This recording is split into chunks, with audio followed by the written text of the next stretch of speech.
today, I want to exposit 4 chapters of Scripture. I'm kidding. I have one verse. John 3:16 says this, one verse for your wedding charge. For God so loved the world that he gave his only Son, that whoever believes in him will not perish but have everlasting life. In true preacher fashion, there's 3 points to this charge. And the first is this. Guys, as you look at John 3:16, we understand this when it comes to marriage. The gospel is the foundation. God's love is the source of your love. It's got to be. Being from Southeast Texas, there's 2 types of homes. Homes that have had foundation issues, and then there's homes that will have foundation issues. The problem is when it comes to physical homes, no matter how firm, no matter how thick and deep the slab is, the elements, ultimately they're going to take their toll. Here's the key. In marriage, listen, guys, the elements are going to take their toll. They're going to come, they're going to take their toll. And if you let them, they can put cracks in the foundation. And they can, at times, they can bring down the house. But for those who profess and follow Jesus, that's you guys, the ultimate foundation is not one that you're building.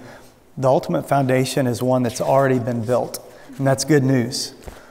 God loved first.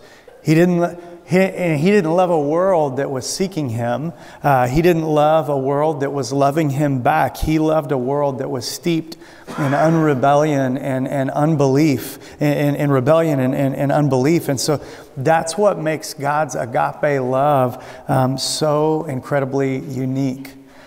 And that's why this broken world can only attempt to mimic the agape love of God in Christ. It's because the love of this world is a counterfeit love that falls short.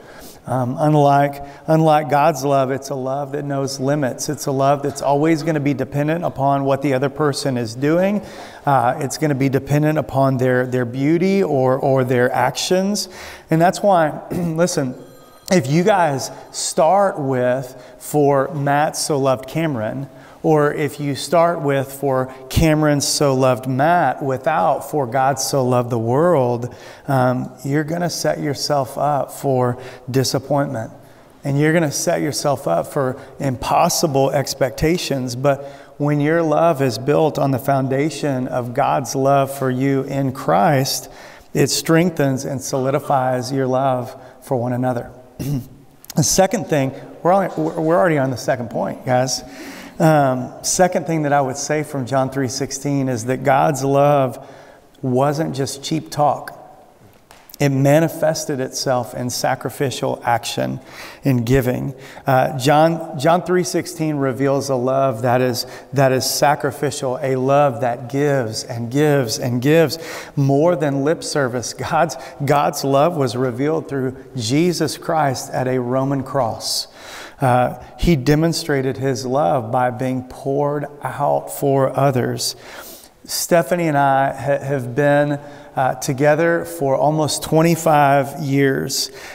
Listen, our teenage selves probably said all kinds of things back in the day to one another.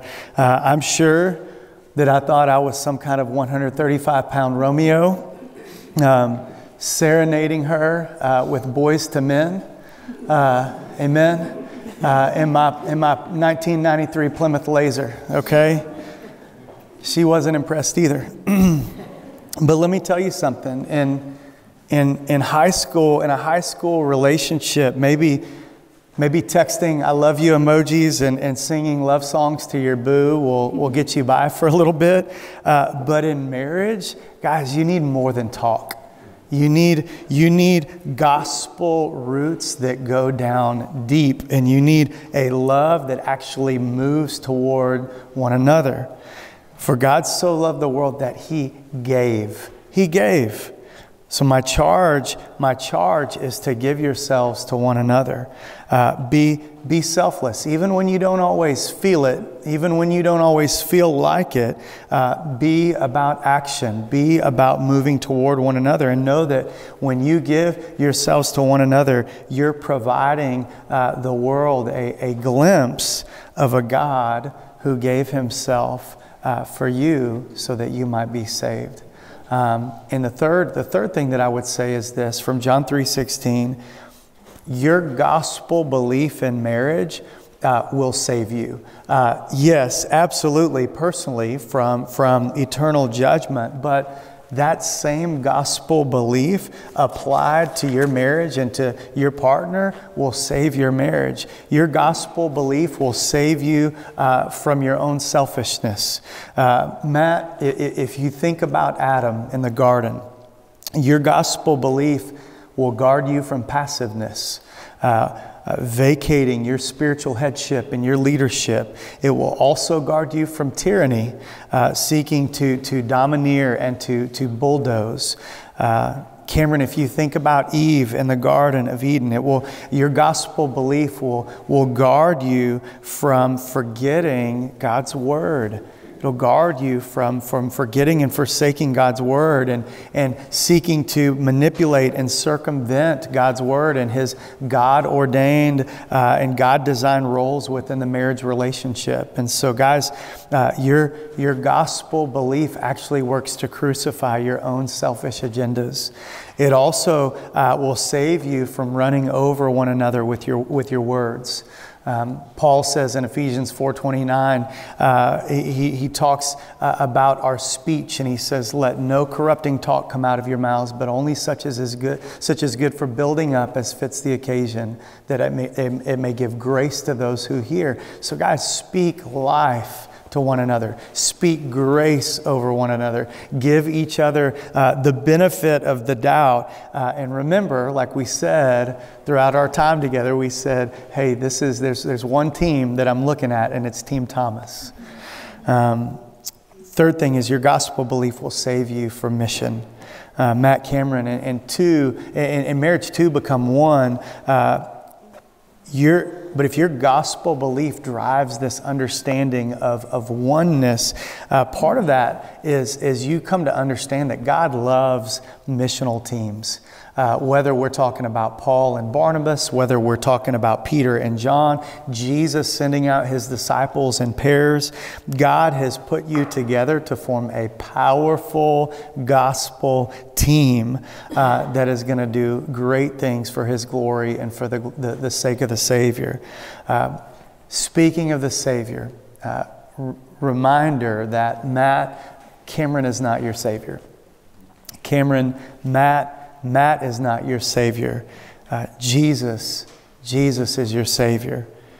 Romans 5:8 says, God demonstrates his love towards us in this, that while we were still sinners, Christ died for us. That's the gospel. Christ crucified for sinners. Christ raised on the third day. The righteousness of Christ given to us in our place. That's the gospel. A God who would come to us and make a way. He would move toward us and give his life and make a way, not when we had it all together. Not when we had all our ducks in a row, but honestly, when we were at our worst, he would offer his grace as a free gift to sinners. And he would do the heavy lifting, and he would conquer sin and death for us. And now God's desire is for the gospel to be reflected in your marriage as you sacrificially pour yourselves and your lives out for one another for the glory of Christ. And so I can't wait to see what God has in store for both of you. I'm confident of this. If you will build your marriage on the foundation of John 3:16, your marriage and the world is going to be better for it, and God is going to be glorified. So I'm going to pray, and then we're going to do some vows.